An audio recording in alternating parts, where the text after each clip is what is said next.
Oil tankers డ్రైవర్ల సమ్మె కొనసాగుతుందని భారతీయ ప్రైవేట్ ట్రాన్స్పోర్ట్ మజ్దూర్ మహాసంఘ్ స్పష్టం చేసింది.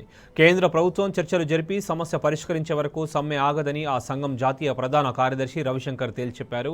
సమ్మె విరమించాలని సోషల్ మీడియాలో జరుగుతున్న ప్రచారం అవాస్తవమన్నారు. రేపు హైదరాబాద్ సహా అన్ని జిల్లా కేంద్రాల్లో ఆందోళన నిర్వహించాలని రవిశంకర్ పిలుపునిచ్చారు.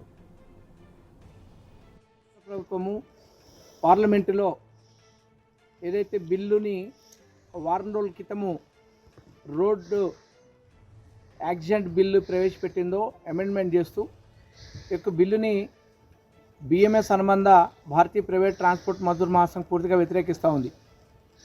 అంటే గాయపడినటువంటి వ్యక్తిని యాక్సిడెంట్ చేసినటువంటి డ్రైవరే హాస్పిటల్కి తీసుకెళ్లకుండా ఉన్నట్టయితే అతనికి 10 సంవత్సరాలు జైలు, అదేవిధంగా 7 లక్షల జరిమానా అనేటువంటిది విధిస్తూ ఈ యొక్క చట్టాన్ని మార్పు తెస్తూ ఉంది కేంద్ర ప్రభుత్వం.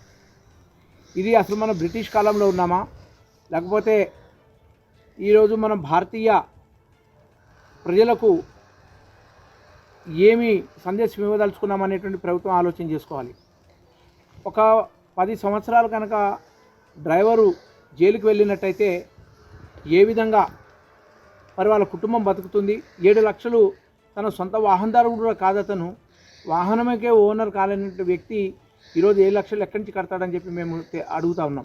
కేంద్ర ప్రభుత్వ అధికారులకు మేము కూడా తెలియజేసాం ఏమంటే, బేషరతుగా రేపే నుండి చర్చలకు పిలవండి. ఒకవేళ పిలిచి సమస్యను పరిష్కారం చేయండి, బిల్లును వెనక్కి తీసుకోండి. ఒకవేళ అది కనుక లేకపోయినట్టయితే రేపటి నుంచి ఎల్లుండి నుంచి పూర్తిగా కూడా రవాణా స్తంభించబోతుంది. పూర్తిగా కూడా రవాణా స్తంభించేస్తాం. కాబట్టి ఇటు ఆటో దగ్గర ట్రక్కుల వరకు కూడా రవాణా స్తంభించేస్తారని చెప్పేసి మేము ఒక పిలుపునిస్తూ ఉన్నాం. పెట్రోల్ ఆయిల్ ట్యాంకర్ల యొక్క బంద్ విరమించుకున్నారని చెప్పి కొంత సోషల్ మీడియాలో ప్రచారం జరుగుతుంది. ఎటువంటి కూడా వెనక్కి తీసుకోబోము.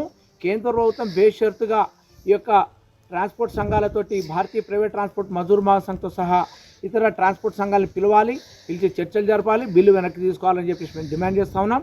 డ్రైవర్ సోదరులారా, రేపు అన్ని రాష్ట్ర రాజధానుల్లో జిల్లా కేంద్రాల్లో అందరం కూడా రోడ్ల మీదకి వచ్చి పెద్ద ఎత్తున ఈ యొక్క బిల్లును వ్యతిరేకిస్తూ ఈ కేంద్ర ప్రభుత్వ నిర్ణయం వెనక్కి తీసుకోవాల్సిందిగా మనం డిమాండ్ చేస్తూ కార్యక్రమాలు చేయాలి. కాబట్టి దానికి ఆటో కానీ, అంబులెన్స్ కానీ, మినీ రూట్స్ కానీ, ట్రక్కులు కానీ, అదేవిధంగా అన్ని రకాలైన డ్రైవర్లు, లారీ డ్రైవర్లు ఎక్కడికక్కడ జామ్ చేసి మన నిరసన వ్యక్తం చేయవలసిందిగా బీపీటీఎంఎం భారతీయ ప్రైవేట్ ట్రాన్స్పోర్ట్ మజ్దూర్ మహాసంఘ్ పిలుపునిస్తూ ఉంది. సమ్మె యథావిధిగా కొనసాగుతుందని చెప్పి మేము తెలియజేస్తూ ఉన్నాం.